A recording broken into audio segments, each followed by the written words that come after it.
Muy bien, muy buenas tardes y muy buenas noches para todos. Es una alegría volvernos a encontrar y doble alegría porque comenzamos otro paso más de nuestro estudio.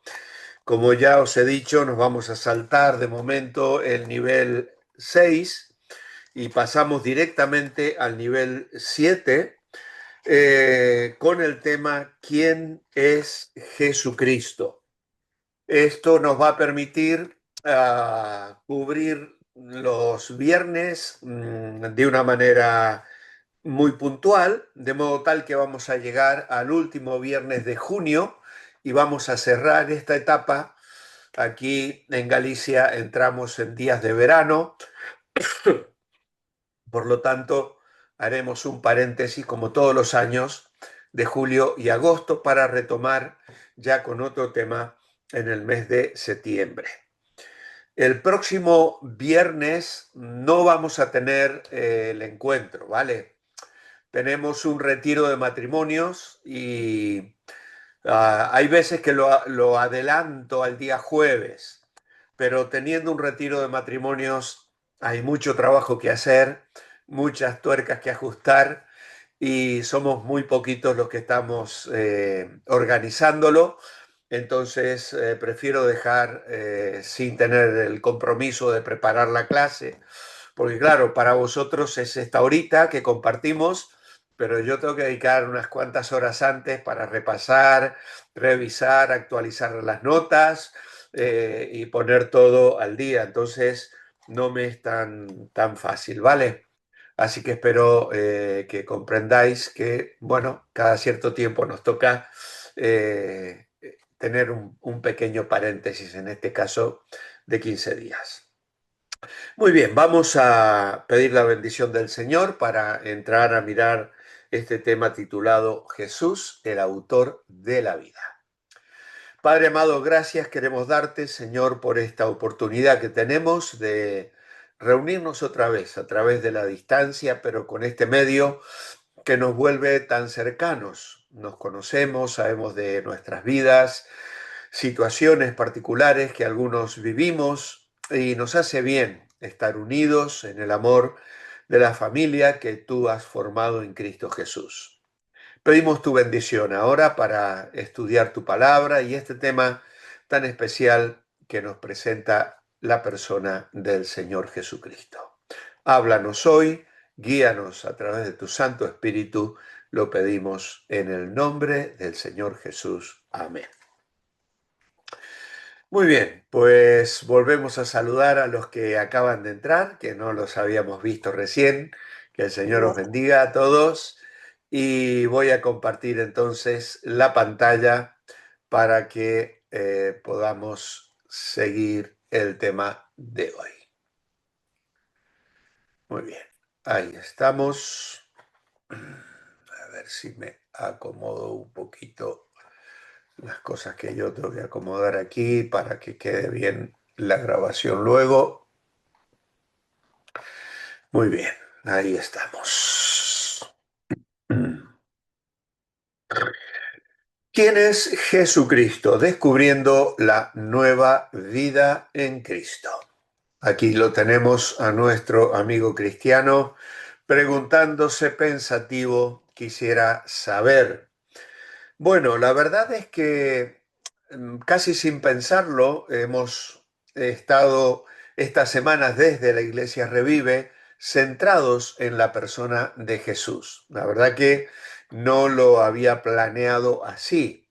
Hemos estado mirando cada domingo un aspecto de la personalidad del Divino Maestro y luego también en los devocionales que comparto todos los días de la semana, de lunes a viernes, a las 8 de la noche, también tratando de ampliar un poquito más los temas que se comparten el domingo.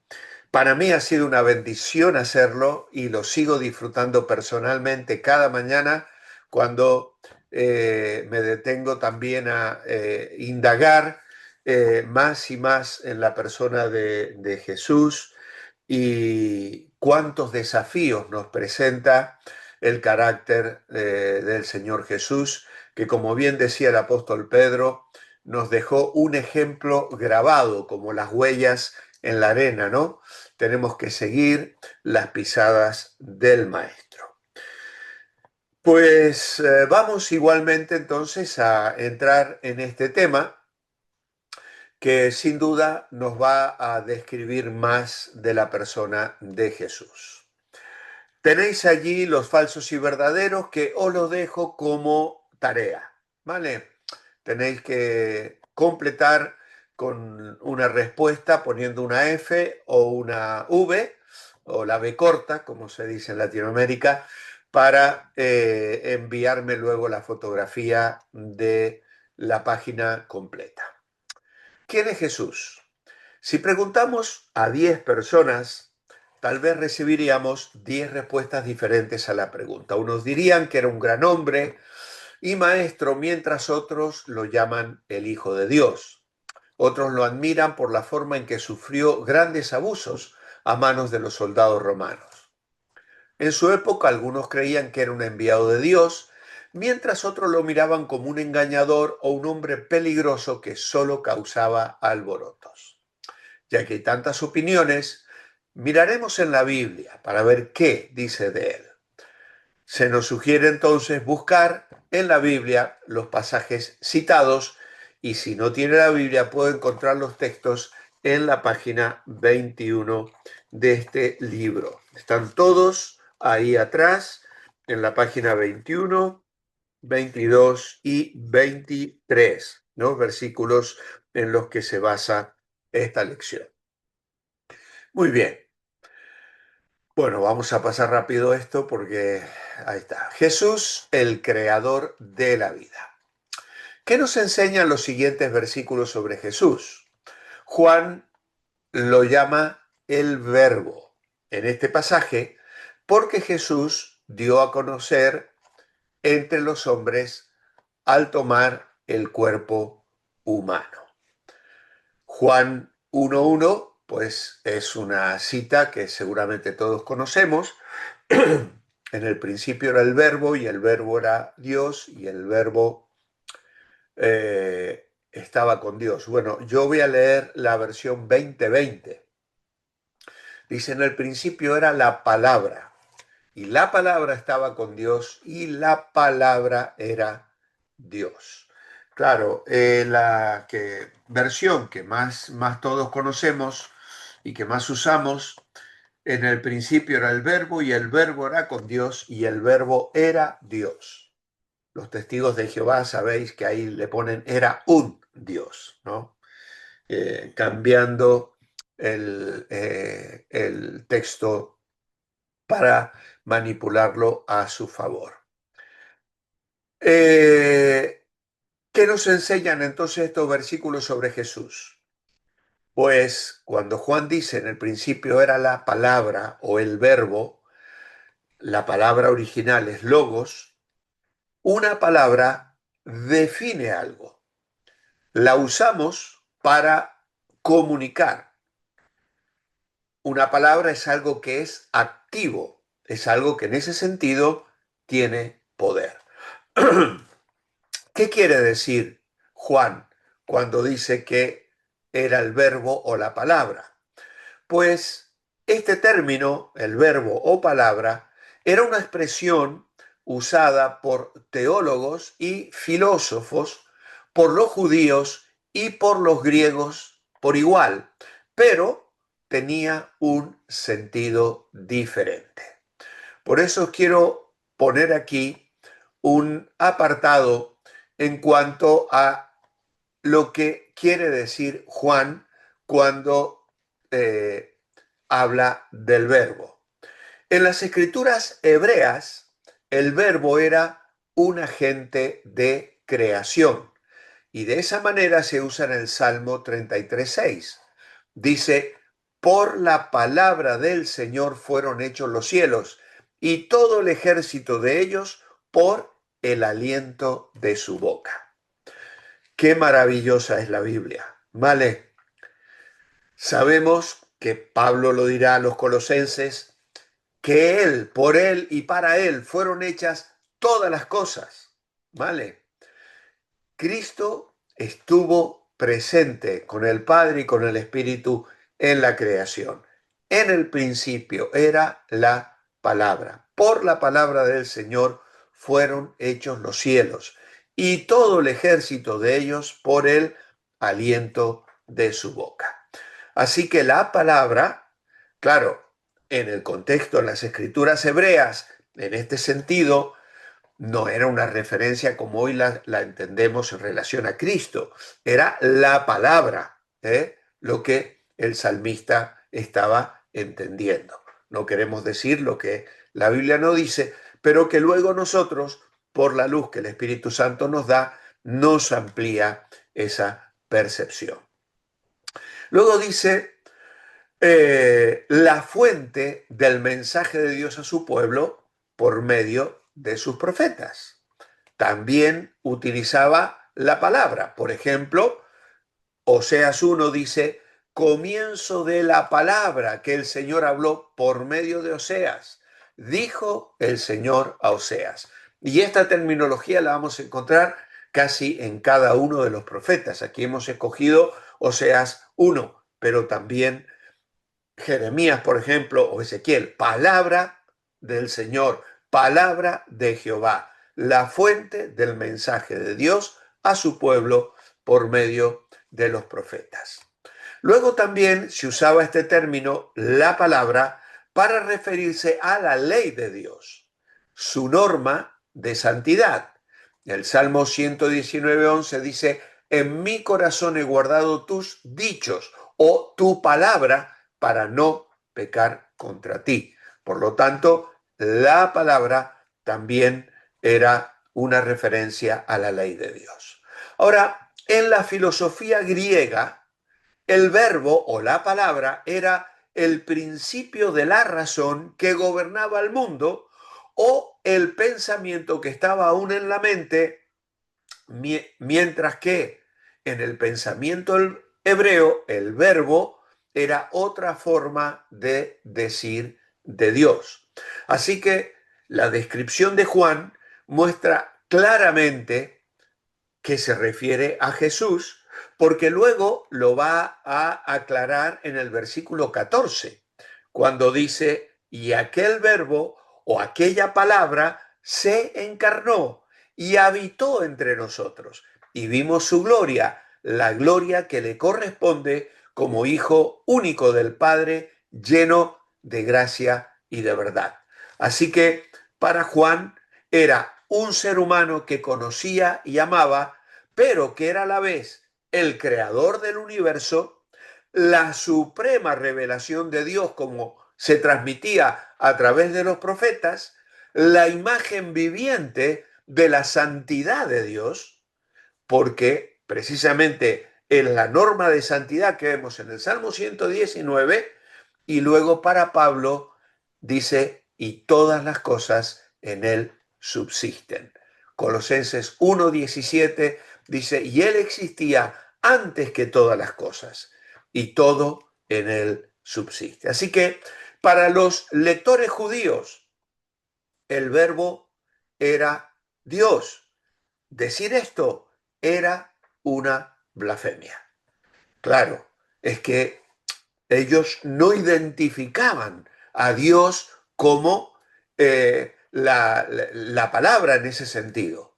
Para los lectores griegos, aquel verbo fue hecho carne era algo impensable. Que Dios se humanara era algo que no podía entrar en la mente de los filósofos porque los dioses eran egoístas, eran malvados, eran tiranos, querían adoración, querían que los hombres les rindieran pleito. Nunca pudieron imaginarse siquiera a un Dios que entraría como un niño, como un bebé. La idea de la encarnación no se le ocurrió ni al mismo diablo. Dios nos sorprendió con con ese acto de humildad de la que Pablo va a hablar en Filipenses capítulo 2. Así que lo que para los judíos era una blasfemia, para los griegos era algo impensable, para Juan era un nuevo entendimiento, fruto del Evangelio, las buenas nuevas de Jesucristo. Cristo es la palabra, Cristo es el Evangelio, Cristo es el reino de Dios que se ha acercado a nosotros, las buenas nuevas en la persona del Hijo de Dios. Creo que esto es un tema solemne y precioso que debe llenar de gratitud y de gozo nuestro corazón al conocer estas verdades tan maravillosas. Pero luego tenemos el versículo 3 del Evangelio de Juan. Todas las cosas fueron hechas por medio de la palabra, y sin ella nada de lo que ha sido hecho fue hecho. Así que por medio de él, Dios creó todas las cosas. Nada fue creado sin él.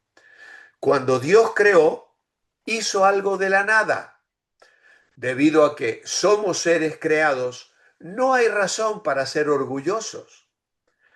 Recordemos que existimos solo porque Dios nos hizo. Y tenemos dones especiales únicamente porque Dios nos los ha dado. Con Dios, tú y yo somos algo especial. Separados de Dios, no somos nada. Jesús lo dijo en Juan 15, separados de mí, nada podéis hacer. Separados de Dios no somos nada. Y si intentamos vivir sin Él, abandonamos el propósito por el cual Él nos creó. Y esto es la maravilla de estos primeros 3 versículos. A menudo alguien piensa que la vida es demasiado compleja y que la logrará entender sin tener una relación con Dios. Dios creó todo el universo y nada es demasiado complejo para Él. Nos ha creado, vive hoy y su amor es más grande que cualquier problema o cualquier situación que cualquiera de nosotros pueda enfrentar. Por lo tanto, aunque nosotros no podamos tener todas las respuestas, porque no somos Dios, confiamos en un Dios que sí la tiene y descansamos plenamente en Él. Juan 1.4 dice, en la palabra estaba la vida, en ella estaba la vida, y la vida era la luz de la humanidad. Así que sin Él estaríamos en tinieblas, sin colores, sin vida.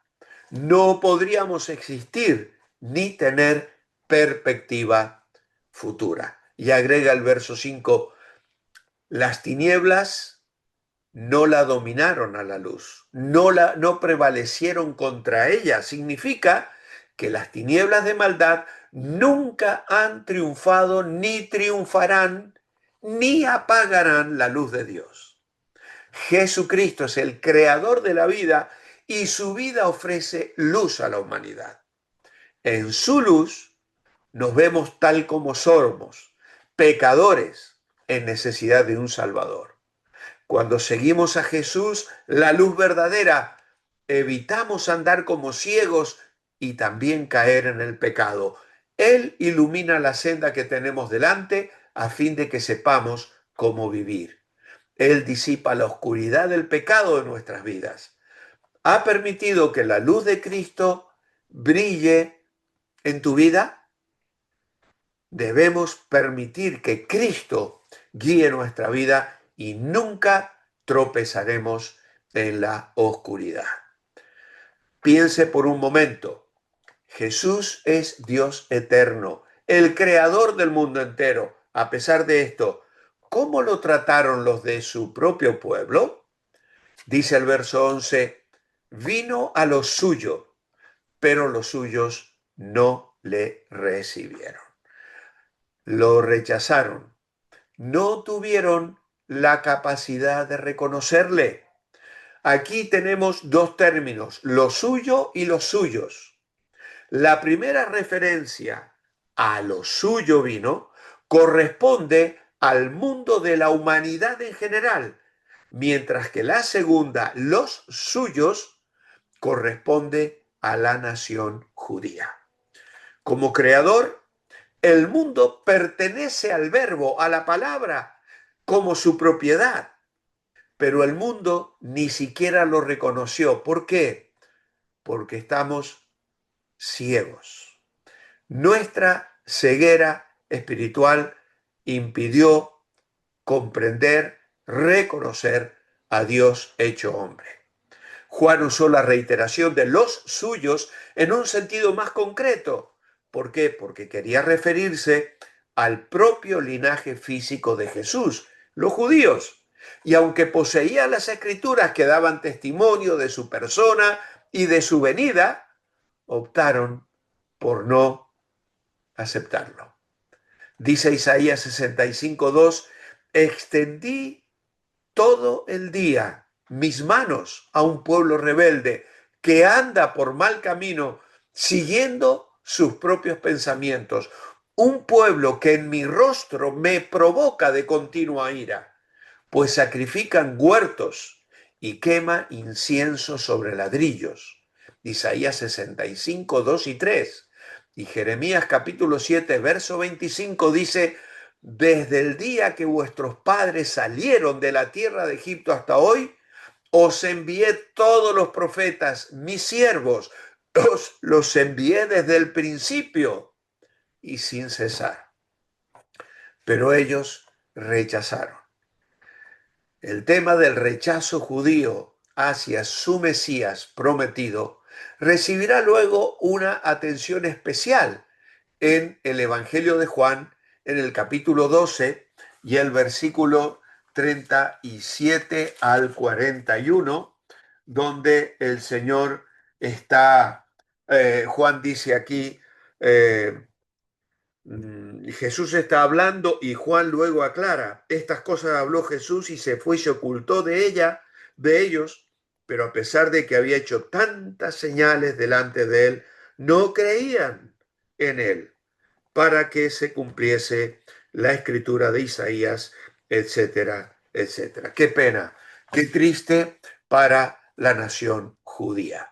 ¿Cómo trata a Jesús la mayoría hoy en día? De la misma forma.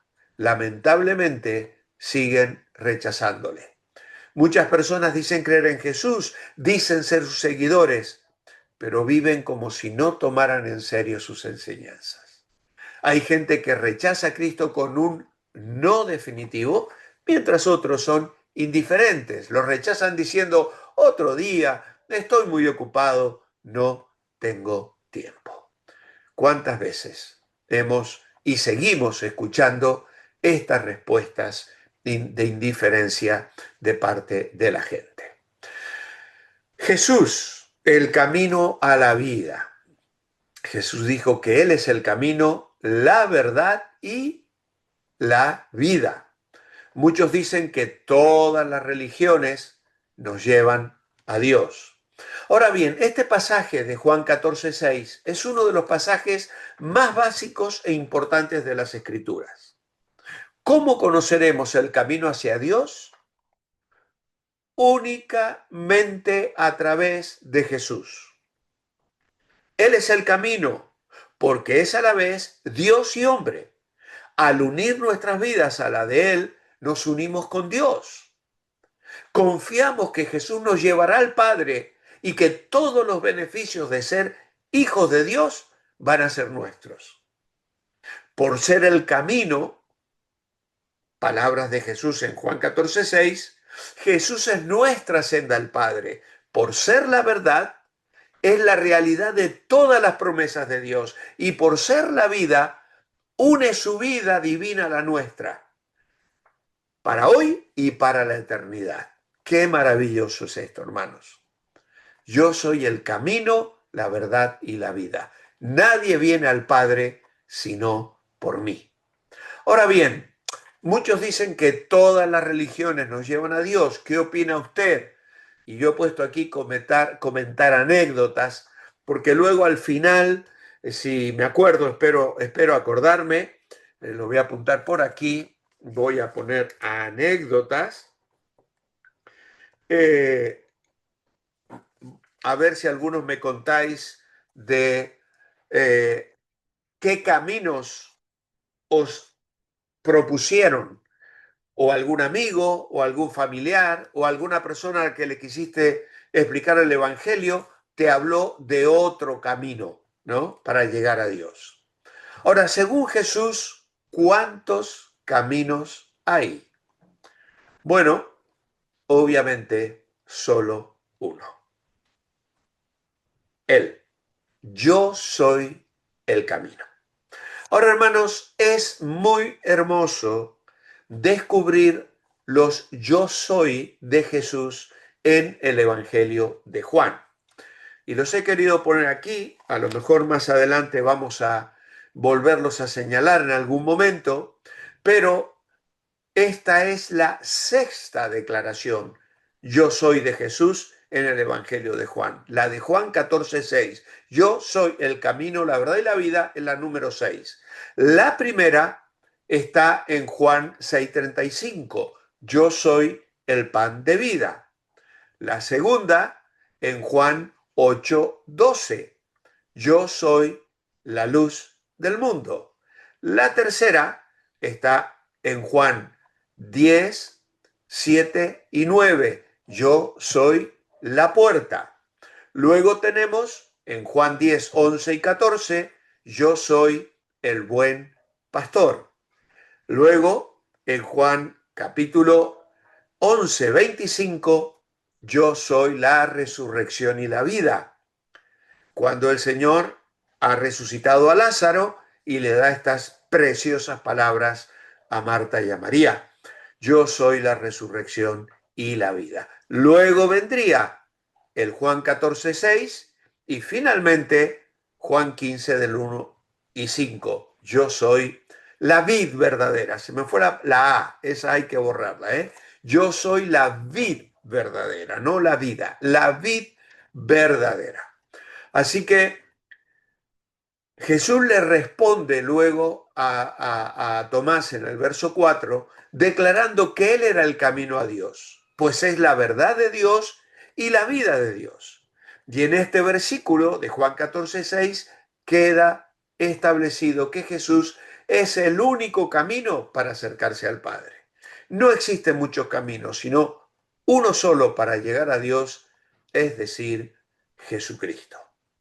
Ahora bien, hay un problema.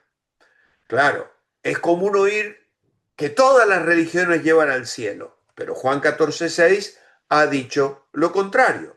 Ahora, una vez Jesús conversó con un hombre llamado Nicodemo, un líder religioso bueno y respetado dentro de la comunidad, pero aún así Jesús dijo que le era necesario nacer de nuevo, nacer por el Espíritu, en Juan capítulo 3, versículo 3. ¿Qué sabía Nicodemo acerca del reino? Por las Escrituras, sabía que Dios regiría ese reino, que lo restauraría en la tierra y que pertenecería al pueblo de Dios. Jesús reveló a ese devoto fariseo que el reino sería para todo el mundo, no solo para los judíos. Por eso en el verso 16 le diría, de tal manera amó Dios al mundo que ha dado a su Hijo para que todo aquel que en él cree no se pierda, mas tenga vida eterna. ¿Cuánto le costó entender esto, incluso a los apóstoles? Dentro de poco, al acabar este tema de la personalidad del Divino Maestro en Revive, vamos a continuar estudiando el libro de Hechos y vamos a ver cuánto le costó a los primeros cristianos entender que la salvación no era solo para ellos. Ya Jesús se lo dijo a Nicodemo en Juan capítulo 3. Y que Nicodemo podía pertenecer a ese reino si nacía de nuevo. Y este era un concepto revolucionario. El reino es algo personal, no nacional ni étnico. Para entrar en él se requiere arrepentimiento y renacimiento espiritual. Jesús más tarde anunció que el reino de Dios está en el corazón de los creyentes mediante la presencia del Espíritu Santo, en Lucas capítulo 17 y el versículo 21. Su pleno cumplimiento será cuando Jesús regrese a juzgar al mundo y destruya para siempre al maligno, como lo describe Apocalipsis capítulo 21 y capítulo 22. Ahora bien, nacer de nuevo, ¿por qué? ¿Cómo? ¿A qué se refería Jesús cuando habló de nacer de nuevo? Pues Jesús se refería a un nacimiento espiritual imprescindible para poder entrar al reino de Dios, pues el Espíritu nos regenera. El Señor le habló acá del agua y del Espíritu, y quizás se refiera al contraste entre el nacimiento físico, que viene con agua, y el nacimiento espiritual, del Espíritu, o tal vez a ser regenerados por el Espíritu y renacidos por el bautismo. El agua también podría presentar la acción limpiadora del Espíritu Santo de Dios, de la que habla en Tito capítulo 3, versículo 5. Nos salvó no en virtud de justicia que nosotros hubiéramos hecho, sino por su misericordia, y lo ha hecho por medio del lavamiento que nos permite nacer de nuevo y por la renovación del Espíritu Santo. Así que Nicodemo debe sin duda haber estado familiarizado con las promesas de Dios en Ezequiel 36. Allí en Ezequiel 36, 25 y 26, el profeta Ezequiel dice: esparciré sobre vosotros agua limpia y seréis purificados de todas vuestras impurezas, y de todos vuestros ídolos os limpiaré. Os daré un corazón nuevo y pondré un espíritu nuevo dentro de vosotros. Quitaré de vosotros el corazón de piedra y os daré un corazón de carne. Así que Jesús explica la importancia del nacimiento espiritual, manifestando que no entraremos al reino por ser buenos, sino por experimentar ese nuevo nacimiento. Era necesario nacer otra vez. ¿Por qué? Bueno, tenemos que ir en este caso a Efesios capítulo 2, versículo 1, donde dice: vosotros estabais muertos en vuestros delitos y pecados. O, como traduce la Nueva Traducción Viviente, dice: a causa de vuestra desobediencia y vuestros muchos pecados. Yo lo he tenido que condensar un poquito. A causa de su desobediencia y sus muchos pecados. Estábamos muertos. ¿Cómo éramos? Pues vivíamos siguiendo las pasiones de nuestra naturaleza pecaminosa, las influencias de un mundo que responde a las órdenes del diablo en plena desobediencia. Mirad, hermanos, cuando vais a Efesios 2, nos encontramos entre el versículo 1 y el versículo 10 con los dos talleres, el taller de Dios, perdón, el taller de Satanás primero y el taller de Dios. El taller de Satanás nos habla de el resultado de ese taller. Estabais muertos en delitos y pecados. ¿Cuáles son las herramientas? Dice el verso 2, vivíais siguiendo la corriente de este mundo. Una de las herramientas que usa Satanás. Conforme al príncipe de la potestad del aire. El espíritu que ahora opera en los hijos de desobediencia o en los incrédulos.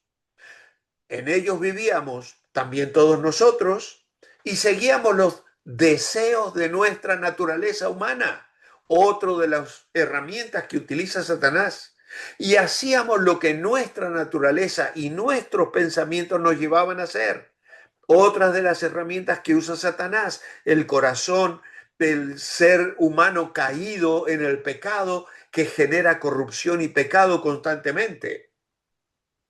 Éramos por naturaleza objeto de ira como todos los demás. Y ahí volvemos otra vez al producto terminado del taller de Satanás. Muertos en delitos y pecados, listos para recibir la ira de Dios justa a causa de nuestro pecado. No hay justo ni aun uno, por cuanto todos pecaron, están destituidos de la gloria de Dios. Pero gracias a Dios, el texto no termina allí, porque el verso 4 del capítulo 2 nos comienza a hablar del taller de Dios. Pero Dios. ¿Y cuáles son sus herramientas? Rico en misericordia, por el gran amor con que nos amó, aun estando nosotros muertos en pecado, nos dio vida juntamente con Cristo, por gracia sois salvos. Así que ahí tenemos las herramientas del taller de Dios. Su misericordia, su amor y su gracia. Y además, juntamente con Cristo nos resucitó, nos sentó en los cielos para mostrar en los tiempos venideros las abundantes riquezas de su gracia y su bondad para con vosotros en Cristo Jesús, porque por gracia sois salvos, por medio de la fe, y esto no procede de vosotros, es don de Dios, no por obras para que nadie se gloríe. Y el verso 10 nos da el producto terminado del taller de Dios.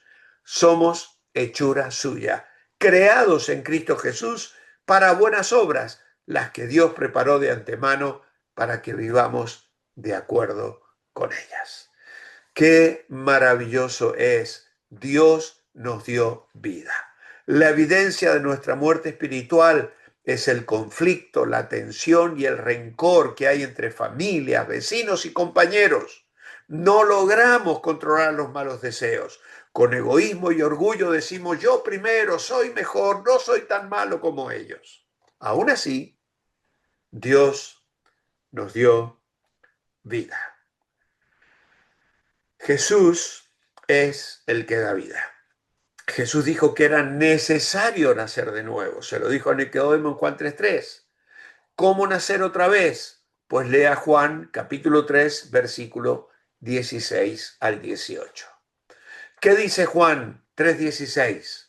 De tal manera amó Dios al mundo que ha dado a su Hijo único para que todo aquel que en él cree no se pierda, mas tenga vida eterna. Así que, ¿qué dice Juan en cuanto a la actitud de Dios hacia nosotros? Que nos amó al punto de dar a su propio Hijo. Nos amó tanto que dio a su Hijo Jesucristo. ¿Qué es lo que Dios ofrece a través de Cristo? Que todo el que en él cree tenga vida eterna. ¿Quiénes son los que pueden tener vida eterna? Los que creen en él. Todo aquel que en él cree no se pierde, tiene vida eterna. Esta es una posesión de hoy, actual.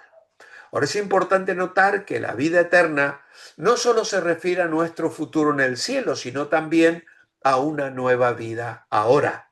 Juan 5:24 dice que el creyente ya ha pasado de muerte a vida. ¿Es cierto que Dios vive enfadado y se goza en castigarnos? Pues Juan 3:17 nos dice que no es así. Dios no envió a su Hijo al mundo para condenar al mundo, sino para que el mundo sea salvo por él. Así que lo que Dios desea para el mundo no es condenarle, sino salvarle. Entonces, si una persona se condena, es por causa de su falta de fe. No creer en Jesucristo, en su persona, es lo que trae perdición, condenación eterna. El que no cree, el que en él cree no es condenado, pero el que no cree ya ha sido condenado porque no ha creído en el nombre del único Hijo de Dios. Así que esta es la tremenda y triste realidad, una noticia maravillosa de la que Pablo dirá a los corintios: para uno, olor de vida y salvación; para otros, perfume de muerte y condenación eterna. Lejos de condenarnos, lo que Dios quiere realmente es que seamos sus hijos. ¿Qué es lo que nos convierte en hijos de Dios?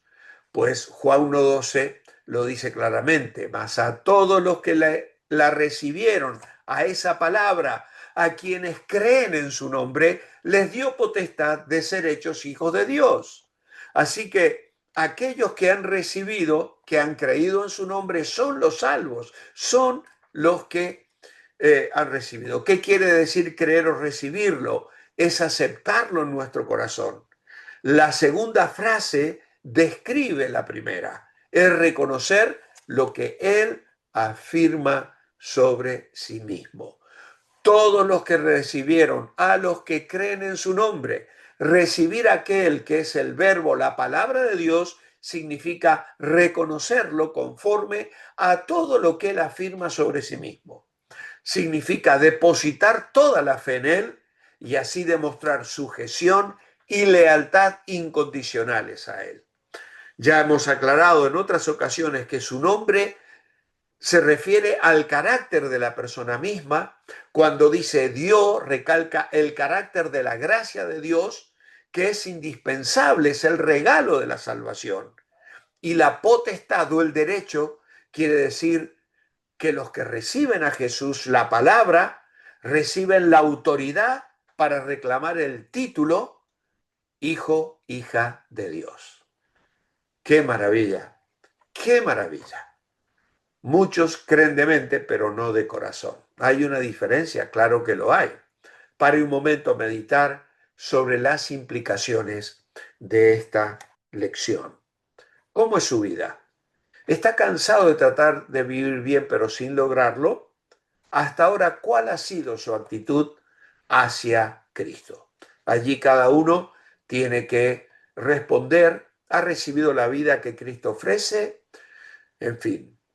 Y luego tenemos una pregunta clave. Si muriera hoy y fuera a pedir permiso para entrar al cielo y el Señor le preguntara, ¿por qué debo dejarle entrar al cielo? ¿Qué le diría? Bueno, pues nos llama a ver la explicación al lado a la izquierda, donde tenemos a nuestro cristiano preguntando si me muero, ¿a dónde iría? Dice, ¿cómo asegurarse de tener vida eterna? Bueno, la tenemos aquí. Admita que es pecador, reconozca su incapacidad de salir del hoyo de pecado donde está metido, decida alejarse de sus pecados, arrepentirse, pedirle perdón a Dios, crea que Jesucristo murió en su lugar y resucitó, ore para invitar a Jesucristo a entrar en su vida, a tomar el control de ella. Y la siguiente oración le puede servir como ejemplo. ¿Qué piensa de lo que dijo el hombre en la siguiente cita? ¿Sabe algo de la vida que la mayoría no sabe? Cuando le dijeron a un predicador conocido que tenía poco tiempo para vivir a causa de su enfermedad, miró hacia la montaña, el río y las estrellas que amaba y dijo, tal vez no te veré muchas veces más, pero montaña, estaré vivo cuando tú hayas desaparecido. Y gran río, estaré vivo todavía cuando dejes de correr hacia el mar. Y estrellas, estaré vivo cuando hayan caído. Esa es la seguridad que tiene aquel que ha orado esta oración. Querido Señor Jesús, sé que soy pecador y que necesito tu perdón. Creo que tú moriste por mis pecados. Quiero alejarme de ellos. Me arrepiento de mis pecados y te pido perdón por ellos. Ahora mismo te invito a que vengas a mi vida. Confío en ti como mi Salvador y te seguiré como mi Señor. Gracias, Señor, por salvarme. Amén y amén. Así que, amados, de esta manera llegamos al final.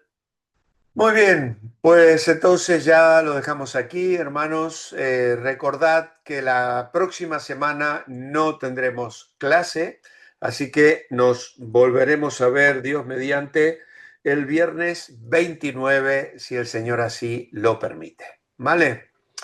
Pues podéis abrir vuestros micros para despediros. Muy buenas tardes, muy buenas noches. Que Dios os Gracias, bendiga. muchas gracias. Gracias. Gracias. Picante la clase.